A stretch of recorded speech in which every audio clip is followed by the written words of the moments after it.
The library is very much an inspiration to me, and I see libraries today like this beautiful new library that we're in as really important, egalitarian forces in our society.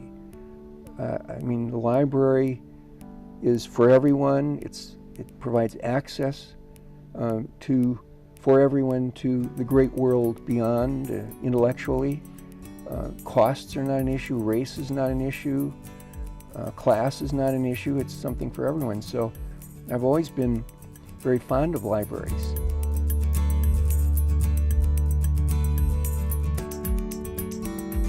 Libraries are a little bit like church, if you will. Church is church, but for me, I always go into them and have that time to myself, find that space. I think writers are people who are in need of some alone time and some quiet time. So we writers in libraries, it's a beautiful thing, and it goes without saying that a place like this that respects readers of all ages, where you have your skateboards as art saying, this is our YA section, come be yourself. It's very, very nice. This is a great place. When you go to the library, you kind of see everybody. It's like going to the DMV. No insult to the library that it's like the DMV, but you kind of see people that you don't come across in maybe your everyday routine or what you're doing. And so I like that part about just going there and seeing like what books people are checking out, what people are into, what people are working on, and it's this whole other world. That's pretty cool.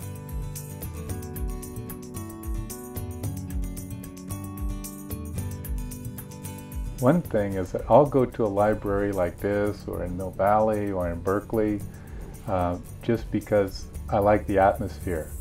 One of the greatest things about this is that they've created this as a community resource.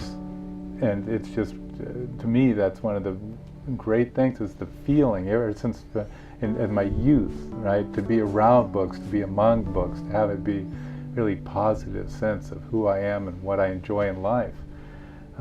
I'll just go to them, just to be there. I love libraries. Who doesn't? When I was little, I can remember going to the Lafayette Library every week and checking out as many as you could. At a time, I think it was 12, which was like a big stack of books for a little kid to carry. And so that was a really big part of my childhood, and sort of reading a lot and opening my imagination. I think libraries are such an important part of any community. They're like a gateway to endless adventures. When I was growing up, my local library was magical to me. You'd go in, all the city sounds would disappear, and you'd just be in this incredible space, and that's what this library is. And so every time my kids come, it's almost like we all just suck in air, because we're just like, oh, we're so thrilled to be here, and they race over and start going through the books, and so it's recreating that magical experience for them. So it's been incredible to bring that to my children as well. Generally speaking, libraries in Italy are very intimidating places. You go in, no one talks. So when I came to the United States, a whole new world opened up for me. I could walk down the aisle, I could touch all the books that I want, I could bring them home, I could, bring my children to story time. It's been wonderful. And also you can talk to the librarian, which is always interested in helping you. And I thought, we are so fortunate to have this kind of learning experience. I think libraries are wonderful. People often ask me, where do you get your news from? Because if you limit your data gathering or information gathering to like CNN or MSNBC or Fox News, you get a very distorted version of what is happening in the world.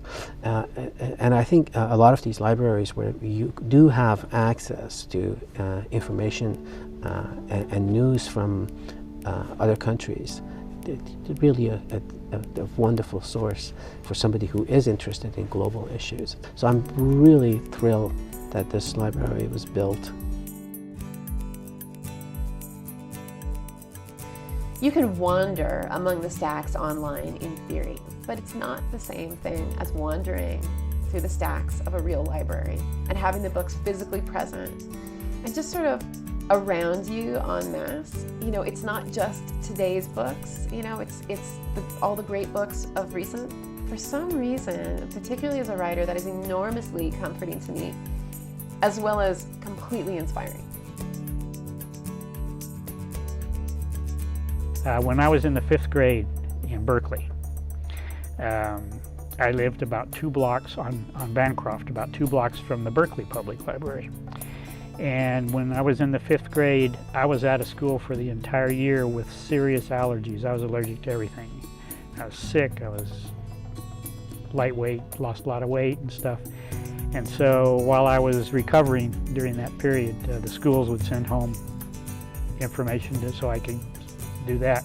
My mom would go to the library, Berkeley Library, every day, and every day the librarians would have picked a stack of 5 or 6 books for her selection, and she would bring them home for me to read. And the next morning she would take the books, I had read them all, back, and for that entire year I went through the entire children's section of the library, and those gals that work there took all their time to pick the books for me. You know, I wouldn't be doing what I'm doing today without it, and without that library.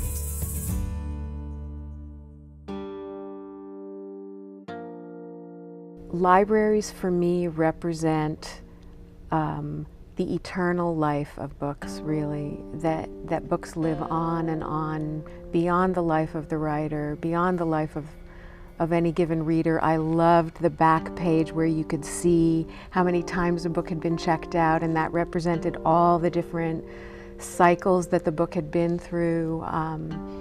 And even now, when I step into a library, I feel so inspired that no matter what, books are going to keep living beyond me. I'm very humbled by that if I'm very, very lucky, my books will live past me.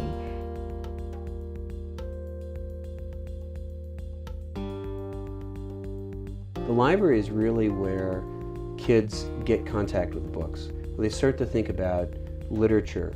You know, it starts small, but that exposure to books, that exposure to literature, I really think is critical. And I think it's because, you know, the long-form narrative does something, whether it's fiction or nonfiction, that Wikipedia doesn't do, that a Google search doesn't do.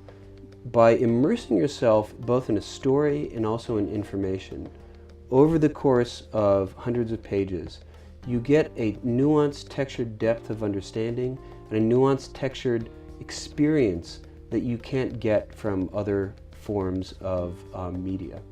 I'm no Luddite. I mean, I think the internet's a wonderful thing, but at the same time, it sometimes leads to assumptions that somehow it'll kill off the book, which is what we thought about radio and what we thought about the movies and we thought about television. The book survives because it is this wonderful thing.